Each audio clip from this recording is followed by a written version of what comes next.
भूत प्रेत, रूहानी ताकतें, पारलौकिक शक्तियाँ। अगर आपके मस्तिष्क में भी इन चीज़ों के बारे में बार बार ख्याल आते हैं तो आज मैं आपको कई सौ सालों से एक किले में दफन एक ऐसी पारलौकिक शक्ति के बारे में बताने जा रहा हूँ जिसके बारे में सुनकर आपके रोंगटे खड़े हो जाएंगे। आप सोचने पर मजबूर हो जाएंगे कि क्या वाकई में ऐसा कुछ भी हो सकता है। और इस वीडियो के आखिर में मैं आपको एक ऐसे जाने माने व्यक्ति के बारे में बताऊंगा जिसकी मौत का कारण इन्हीं बुरी शक्तियों को माना गया है। आप सामने लगे जिस बोर्ड को देख रहे हो, राजस्थान के अलवर जिले में भानगढ़ किले के बाहर लगे इस बोर्ड पर यह साफ साफ लिखा है कि सूर्योदय से पहले एवं सूर्यास्त के पश्चात आपको इस किले में प्रवेश करना तो दूर, आपको रात के वक्त इस किले के आसपास भी नहीं भटकने दिया जाएगा। आज मैं आपको इसी भानगढ़ के किले की वो दो कहानियां बताऊंगा जिस कारण रात के वक्त लोग इस किले में प्रवेश करना तो दूर इसके आसपास भी नहीं भटकते। और कुछ लोग इन कहानियों को कहानी नहीं बल्कि सच्ची घटना मानते हैं। कहते हैं कि जब आमेर के राजा भगवंत दास भानगढ़ के किले को बनवा रहे थे तो वहीं कुछ दूरी पर गुरु बालूनाथ तपस्या किया करते थे।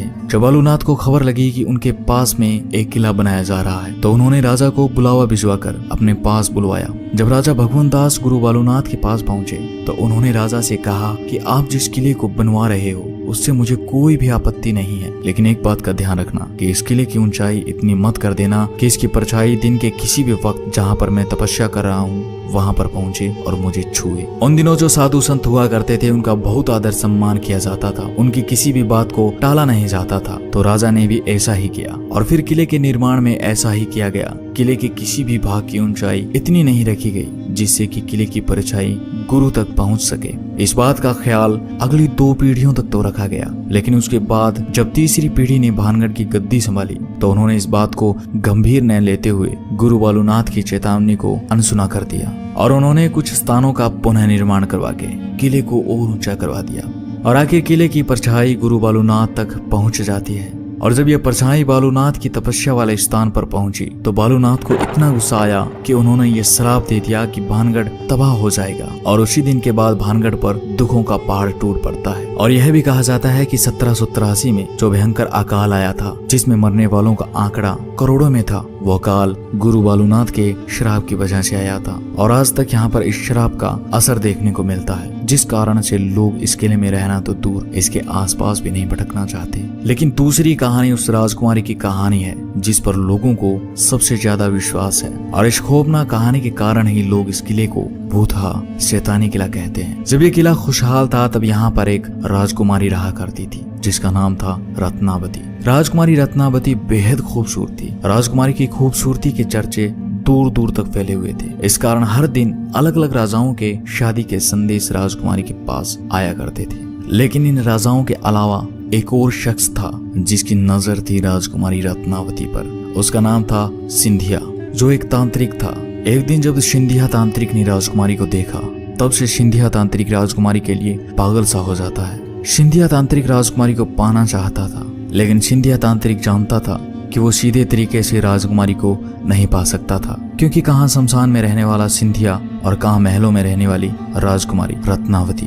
तो सिंधिया तांत्रिक ने राजकुमारी को पाने के लिए एक ऐसा तरीका अपनाया जिसने उस क्षेत्र का नाश कर दिया। भानगढ़ के इस किले में उन दिनों बाजार लगता था। तो एक दिन राजकुमारी की दासी इसी बाजार में राजकुमारी के लिए तेल लेने आई। बस सिंधिया तांत्रिक को इसी दिन का इंतजार था। जब वह दासी तेल खरीद कर वापस जाने लगी तो तांत्रिक ने उसे रोक लिया। सिंधिया तंत्र विद्या में इतना माहिर था कि उसने उस तेल पर वशीकरण का मंत्र फूंक दिया ताकि वो राजकुमारी को पा सके।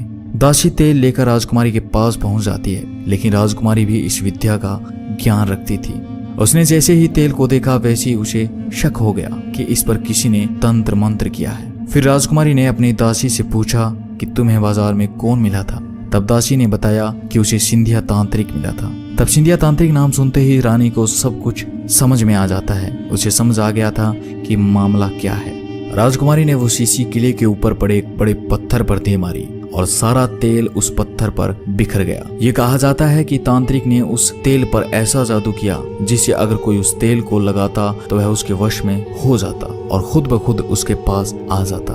और आखिर ऐसा ही हुआ। वह बड़ा पत्थर जिस पर राजकुमारी ने तेल फेंका वह लुढ़कने लगता है और जिस स्थान पर सिंधिया तांत्रिक तंत्र मंत्र किया करता था उस स्थान तक लुढ़कता हुआ जाकर सिंधिया के छाती पर चढ़ जाता है। अब सिंधिया सारी बात समझ चुका था, तो मरते मरते सिंधिया तांत्रिक ने श्राप दे दिया कि भानगढ़ तबाह हो जाएगा, सारे लोग मारे जाएंगे और उनकी आत्माएं यहीं इस किले में भटकती रहेगी। और इतना कहकर सिंधिया तांत्रिक मर जाता है। और इसके बाद होता है एक भयानक युद्ध, जिसमें भानगढ़ के सैकड़ों लोग मारे जाते हैं। और ये कहा जाता है कि सिंधिया की उस श्राप के कारण आज तक इस किले में उनकी आत्माएं भटकती है और आज भी रात के वक्त यहाँ चीखने चिल्लाने की आवाज आती है। दोस्तों, ये तो थी वो घटनाएं जो पारालौकिक शक्तियों से जोड़कर देखी गई थी, लेकिन इन सब के अलावा एक कारण और भी है, और ये मानना पड़ा कि इस किले में कुछ न कुछ गलत जरूर होता है जो लोगों के लिए खतरनाक हो सकता है। कुछ समय पहले इस किले में रात के वक्त लोग चले जाते थे, जो जगह जगह पर इस किले को खोदने लगते थे। उन्हें लगता था कि इस किले में कोई पुराना खजाना गड़ा हुआ है और वो इसी खजाने की तलाश में रात में इस किले में खुदाई किया करते थे। उस वक्त इस किले में रात के वक्त कुछ आपराधिक गतिविधियां होने लगी थी और इन्हीं असामाजिक तत्वों के कारण इस किले में रात के वक्त प्रवेश करना वर्जित कर दिया गया था। फिर 2016 में एक ऐसी घटना घटित हुई जिसने फिर एक बार इस किले पर सवाल खड़े कर दिए। दरअसल इंडियन पैरानॉर्मल सोसाइटी के प्रमुख गौरव तिवारी एक न्यूज चैनल के साथ मिलकर इस किले में पड़ताल करने आए थे। गौरव तिवारी ने ऐसी पारालौकिक शक्तियों पर पूरी रिसर्च कर रखी थी। वो भी जानना चाहते थे कि क्या वाकई में इस जगह पर कोई पैरानॉर्मल एक्टिविटी होती है, क्या इस जगह पर कोई भूत प्रेत है या ये लोगों का वहम है। लेकिन इस किले में पड़ताल करने के बाद कुछ समय के बाद 7 जुलाई 2016 को उनके अपने घर में बड़े ही रहस्यमय तरीके से मौत हो जाती है और इस मौत का कारण कई न्यूज चैनल्स ने